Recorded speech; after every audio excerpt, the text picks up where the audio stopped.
Brahmotsavam cinema వచ్చి ఏడాదైతున్నా గానీ మహేష్ బాబు నుంచి ఇంకో సినిమా రాలేదు.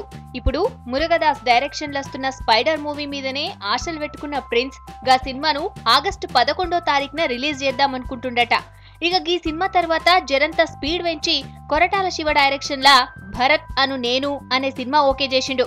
అయితే గా సినిమా కోసం హీరోయిన్ ఎవ్వరు సెట్ అయితలేరట. భరత్ అనే నేను అనే సినిమా కోసం బాలీవుడ్ హీరోయిన్ కైరా అద్వానీని తీసుకుందామనుకున్నారు. కానీ ఇప్పుడు గా హీరోయిన్ హ్యాండ్ ఇచ్చిందని తెలిసింది. ఈ సినిమా నిర్మాతలు ఆ హీరోయిన్ ను కాంటాక్ట్ చేస్తే ముందు ఓకే అని, ఆ తర్వాత ఏవో సాకులు చూపించి కుదరదని చెప్పిందట. మహేష్ బాబుతో యాక్ట్ చేసేందుకు పెద్ద పెద్ద హీరోయిన్లు కూడా రెడీ ఉంటారు. కానీ మరి ఈ హీరోయిన్ ఎందుకు నో అన్నదో తెలుస్తలేదు. ఓ పక్కన ఈ సినిమాకి సంబంధించి మిగతా అన్ని పనులు జరుగుతున్నాయి. ఇప్పటికే మ్యూజిక్ డైరెక్టర్ దేవిశ్రీ ప్రసాద్ ట్యూన్లు కూడా రెడీ చేసిండు. ఆగస్ట్ లో స్పైడర్ రిలీజ్ కాగానే వెంటనే కొరటాల శివ సినిమా పట్టాలెక్కిద్దామని చూస్తున్నాడు మహేష్ బాబు. శ్రీమంతుడు సూపర్ హిట్ తర్వాత వీళ్ళిద్దరి కాంబినేషన్లు వస్తున్న ఈ సినిమా మీద అంచనాలు కూడా బానే ఉన్నాయి. ఫాస్ట్ గా షూటింగ్ కంప్లీట్ చేసి వచ్చే సంక్రాంతికి రిలీజ్ చేద్దామనుకుంటే ఇప్పుడేమో హీరోయిన్ ప్రాబ్లం వచ్చింది.